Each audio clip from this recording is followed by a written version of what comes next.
This is part 16, and in this part we will continue our discussion regarding the illustration with which we had started our discussion for the purpose of understanding liability. And the second situation, if you remember, where we dealt A, B, C, D had agreed in the morning to kill Mr. B and kill Mr. Z, and as per the agreement, A went to the place, killed him, and then B, C and D along with Mr. A, they wanted to run away, but they were arrested by the police. A here has committed the offense of murder. He is principal offender in the first degree, whereas Mr. B, C and D, they are liable because they have abetted the offense of murder, and if this abatement is by conspiracy as far as second ingredient to section 107 of the Indian Penal Code is concerned. Though we dealt with second explanation as far as section 108 is concerned, which says act abated need not be committed, this is not applicable. This is applicable only as far as abatement by instigation is concerned, and this is not applicable as far as abatement by conspiracy is concerned. So in a case where if A instigates Mr. B to kill Mr. C and B refuses to do so, B is not liable. But what is liability of Mr. A? A has abated the offense of murder, because what is abatement? A person abets the doing of a thing who instigates any other person. So he had instigated Mr. B, and then as far as second explanation to section 108 with which you are dealt, act abated need not be committed, and hence he is liable. Though the punishment may differ. When B does the act which was abated by Mr. A, and when B doesn't do the act which was abated by Mr. A, the punishment is likely to be different, with which you are dealt by taking into consideration various sections dealing with punishment. With this now, we come to the first situation. And what is the first situation? A, B, C, D agreed in the morning that they want to kill Mr. Z. But before each one of them could reach the destination from where they wanted to go to the place of Mr. Z in order to kill him and commit the offense of murder defined by section 300 of the Indian Penal Code, they were arrested by the police. What is their liability? Now this is the time for me to take you back, draw your attention back to the concept of criminal law with which you are dealt, where you are learned in order to commit an offense, it is necessary for an individual to undergo various stages, namely intention to commit an offense, preparation to commit an offense. He crosses the stage of preparation and enters the stage what is known as an attempt. If the attempt is successful, we say he is liable for the commission of an offense. But if the attempt is not successful, then he is liable for attempt to commit an offense, which is also an offense made punishable by the provisions of the Indian Penal Code. And when there is no express provision laid down as far as the quantum of the punishment for attempt to commit an offense is concerned, then we always resort to or take help of the last section, namely section 511, to know the quantum of the punishment. Now here everybody will start thinking generally that, well, those they had just intention, or at the most, if not intention, you can say that they had just a preparation, but they had not crossed, so they are not at all liable. And the answer to this you can find out when you start dealing the next chapter, namely section chapter 5A, which deals with criminal conspiracy. And what is this criminal conspiracy now? In order to understand this criminal conspiracy, as you read section 120A, and there are only two sections, 120A capital A defines the offense of criminal conspiracy, and 120B of the Indian Penal Code lays down punishment for the offense of criminal conspiracy. And what is criminal conspiracy? It says when two or more persons agree to do or cause to be done an illegal act, or an act which is not illegal by illegal means, such an agreement is designated as criminal conspiracy. So this is the first part. But the proviso clearly lays down, provided that no agreement except an agreement to commit an offence shall amount to criminal conspiracy unless some act besides the agreement is done by one or more party to such agreement in pursuance thereof. And the explanation to the section says it is immaterial whether the illegal act is the ultimate object of such agreement or is merely incidental to that object. So that is as far as section 120A of the Indian Penal Code is concerned. So what they do when two or more persons agree to do or cause to be done an illegal act or an act which is not illegal by illegal means. So in order to understand now the offence of criminal conspiracy as it is defined by section 120A of the Indian Penal Code, the first thing that we must know, what do you mean by illegal? Now start thinking. You want to know the meaning of the term illegal. Don't immediately jump to the conclusion, sir, why are you asking such a question? It's very simple. Sir, what is not legal is illegal. No, my dear friends. Yes, that is alright. As far as day-to-day life is concerned, as far as common parlance is concerned. But you are a student of law. And when you are a student of law, you must know the meaning of the term. And the meaning of the term is required to be defined somewhere. Now here we are dealing with section 120A of the Indian Penal Code. But in order to understand what do you mean by illegal, what you will have to do, as usual, there must be a reference back right from section 6, section A of the Indian Penal Code is the chapter which deals with what? General explanations. So we start what? We start finding out which section as far as the general exceptions is concerned defines what do you mean by illegal. And then as you start, going through the various sections, you will come to know it is section 43 of the Indian Penal Code which defines what do you mean by illegal. And then as you start understanding and reading section 43 says the word illegal is applicable to everything, one, which is an offence or which is prohibited by law or which furnishes ground for a civil action. So this is the first part. So what is illegal? Illegal, the word illegal is applicable to everything, one, which is an offence. So if it is an offence, as we have dealt with, if you refer to section 40, or there, it's made very clear, the word offence denotes a thing made punishable by this code. So if this is illegal is equal to what? If it is an offence, it can be said that it is illegal. Or it says the word illegal is applicable to everything which is an offence or which is prohibited by law. What you should not do as per the provisions of the law, which is prohibited by law, namely the act which is done on the part of the individual which amounts to tort, that is prohibited by law. You can't do that particular act. And what do you mean by torts and rest of the things with which you shall be dealing during course of time? It's a civil wrong, but it's not at all a breach of contract. And the remedy that is available to an individual is unliquidated damages. So that is, with which you shall not at all codified. But then, once you start dealing with law of torts, you will come to know that what is prohibited. Tort is an act which is prohibited by law. So when the act is prohibited by law, if that is done, that is illegal, and which furnishes ground for civil action. For example, when A has entered into contract with Mr. B, and if there is a breach of contract on the part of Mr. A or B, this furnishes ground for civil action. You can one on whose part there is a breach of contract, he can be sued by the other party, and this will furnish a ground for civil action. So illegal is what is illegal? The word illegal is applicable to everything which is one, an offence, two, which is prohibited by law and which furnishes ground for civil action. And the further part of the section says, and a person is said to be legally bound to do whatever it is illegal in him to omit.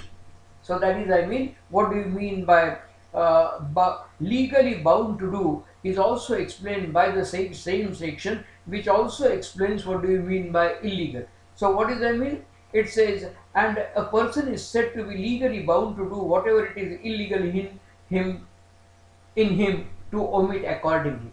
With this, now I take back you To which section? Again the section 120A, with which we have started our discussion. So, when two or more persons agree to do or cause to be done an illegal act or an act which is not illegal by illegal means, such an agreement is designated as criminal conspiracy. But when you read provided it says, no agreement except an agreement to commit an offence shall amount to criminal conspiracy unless some act besides the agreement is done by one or more parties to such agreement in pursuance thereof.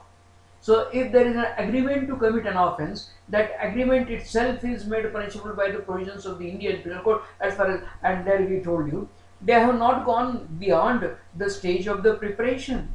I mean, it may rest, I mean, they have just exchanged the ideas, yes, and then it may be in the mind only, no implementation. But that itself, when they come together or there is an agreement entered into commit an offence, that is made punishable as far as section 120A of the Indian Penal Code is concerned. And this is exactly as we were dealing with inchoate, incomplete crime. This is what we say to legislature thought of thinking of nipping in the bud. Prevention is better than cure. So legislature doesn't allow two or more persons to come together to and agree to commit an offence. If they come together to and agree to commit an offence, that agreement itself is made punishable, because again the situation, 1000 pairs may come together and may decide to commit an offence, out of which 999 may not. But there is every chance or possibility of one pair doing an act which amounts to an offence, and that is exactly prevented by the legislature by enacting section 120A of the Indian Penal Code, which defines the offence of criminal conspiracy. So that is one thing.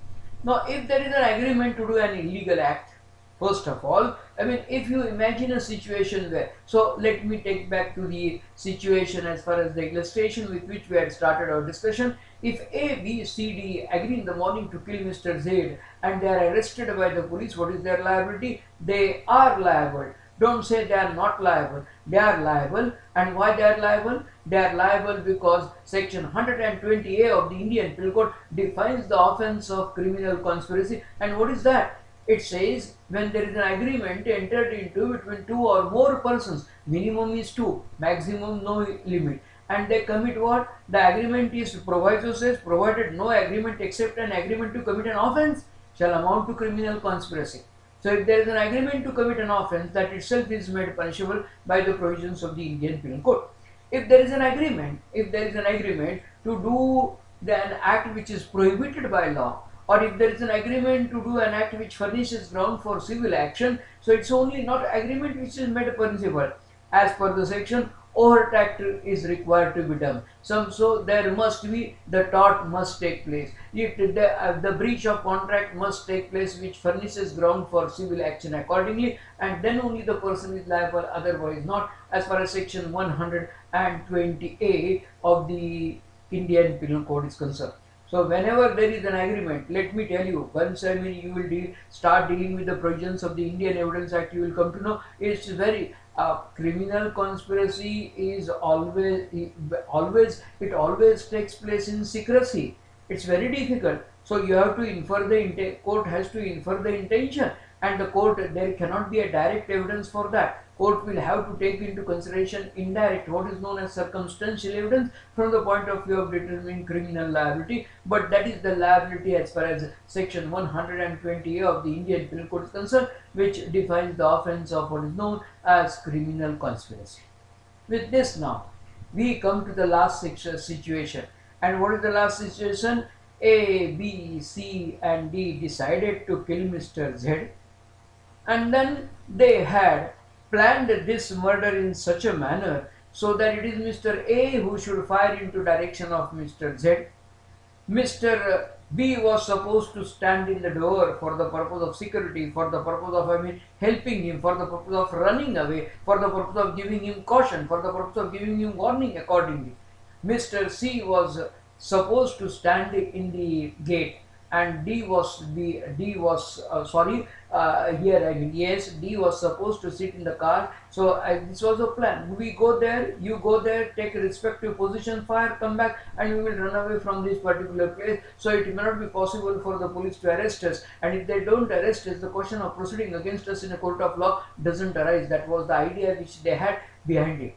And what happens? They have implemented the idea, and unfortunately for them and fortunately for us, all of them are arrested by the police. What is their liability? Now, as a student of law, whenever you read newspaper, do read along with that relevant provisions of the law. And this is only the manner, as every now and then if you go on asking a question why, and try to find out answer yourself, or ask, let me tell you, you can ask me any question through email, and for that if I hope all of you know my email ID, prof dot dot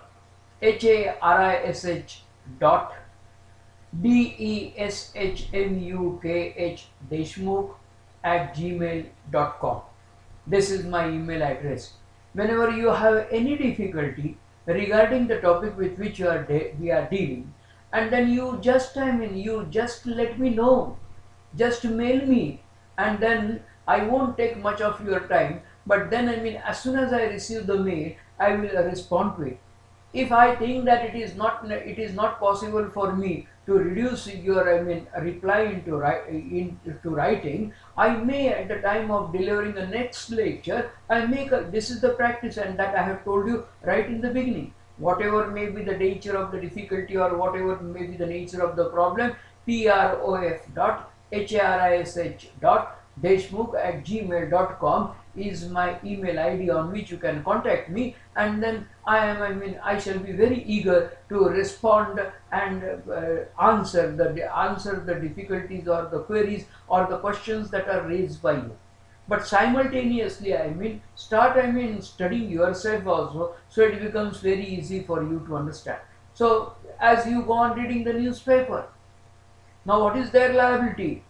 If A has fired into direction of Mr. Z, it's not only Mr. A who is liable, but along with Mr. A, all the persons, rest of the three persons. So all a third situation as far as the illustration with which we had started our discussion, and that is their liability is as per section 302 to be read with section 34 of the Indian Penal Code. And what is section 34 of the Indian Penal Code? It lays down rule of evidence, and it says, when a criminal act is done by several persons in furtherance of common intention of all, each one of them is liable for that act in the same manner as if it were done by him alone. So if A would have alone done the act, his liability would have been as per section 302. But now the act is not done by one person, but it is, this is exactly what is known as constructive liability, or also known as joint liability. So here the person, for example, A commits the offence, but for that he is not only the person who is punished by the court of law, but then his liability is determined by taking into consideration section 34 of the Indian Penal Code is concerned, which deals with common intention. There is one more term with which we shall be dealing during course of our lecture, and that is common object. In order to understand common object, we shall be dealing with section 149 of the Indian Penal Code. When we will start discussing right from section 141 up to 160, namely offences against public tranquility, there we will learn unlawful assembly, being member of an unlawful assembly, rioting, act done by one of the members of an unlawful assembly, what is liability of other is dealt by section 149. And then 159, which defines the offence of affray, with which we shall be dealing during course of time, no doubt about it. But there we will deal with common object. But what is this common intention?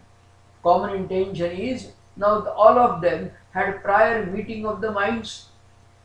They had decided to commit the offence, and then each one of them was physically present at the scene of the offence. Prior meeting of the minds, physical presence of each one of them at the scene of the offence, distance is immaterial, and lastly, there must be participation on the part of an individual irrespective of the nature of the participation. So if it is decided to kill Mr. Z, there may be a case where each one of them has got a weapon with which he has attacked Mr. Z. It may not be possible for the court to come to the conclusion as to which is the weapon or which is the blow which resulted into death of the person. But then also we have learned that all of them are liable, because what section 34 says, when a criminal act is done by several persons in furtherance of common intention of all, each one of them is liable for that act in the same manner as if it were done by him alone.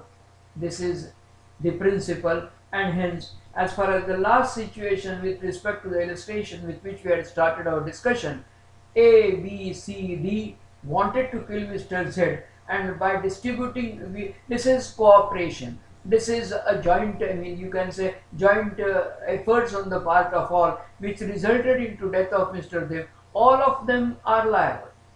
And hence now, this is one thing when we shall be dealing with the Criminal Procedure Code during course, when you shall be dealing. I have already finished with the Criminal Procedure Code by uploading 56 part, I hope, of which you must be aware. But then, as far as your understanding of the criminal law is concerned, when you will deal with section 223 of the Criminal Procedure Code, which deals with jointer of charges, when there are many persons, one offence, so all of them here can be charged as per section 302 to be read with section 34 of the Indian Penal Code, and that is exactly the liability. All of them are liable for common intention. Now this common intention may develop, let me tell you, it's not that you should have common intention by a meeting of the minds for hours together. No, certainly not. Two friends were sitting in the canteen and they were discussing regarding their common enemy, that anyway we will have to teach him a lesson by beating him, by attacking him. That was the talk that had taken place when they were sitting in the canteen, or they were sitting in a hotel or any restaurant. They came out. And as soon as they saw that their enemy was coming from opposite direction, each one of them looked at each other and they said, only signal given by neck, attack, and both of them attacked, which resulted into death of the person. Now this here, the prior meeting of the minds was at the spur of the moment. But what is their liability? Prior meeting of the minds, physical presence of the offender at the scene of the offence, and active participation constitutes liability. During course of time we may work out details regarding section 34, no doubt about it. Especially when we will deal with common object, we will try to know the distinction between common intention and common object as far as this section, namely section 34, is concerned, which says when a criminal act is done by several persons in furtherance of common intention of all, each one of them is liable for that act in the same manner as if it were done by him alone. That is the principle, which is the rule of evidence, which is laid as far as section 34 of the Indian Penal Code is concerned. With this now, we want to proceed further. And for the purpose of proceeding further, now it is not that I will go in the sequence. We will go to the next chapter certainly not. Now I personally feel this is a time where first of all we will start right from section 378 up to section 462 of the Indian Penal Code, and then as soon as I hope this, what are these? These are the offences. As soon as we finish right from section 299 up to section 377, which are the offences affecting the human body, we start with offences against property. And hence, from next lecture onwards, first of all, let us finish with offences against property right from section 378 up to section 462. Please do the homework.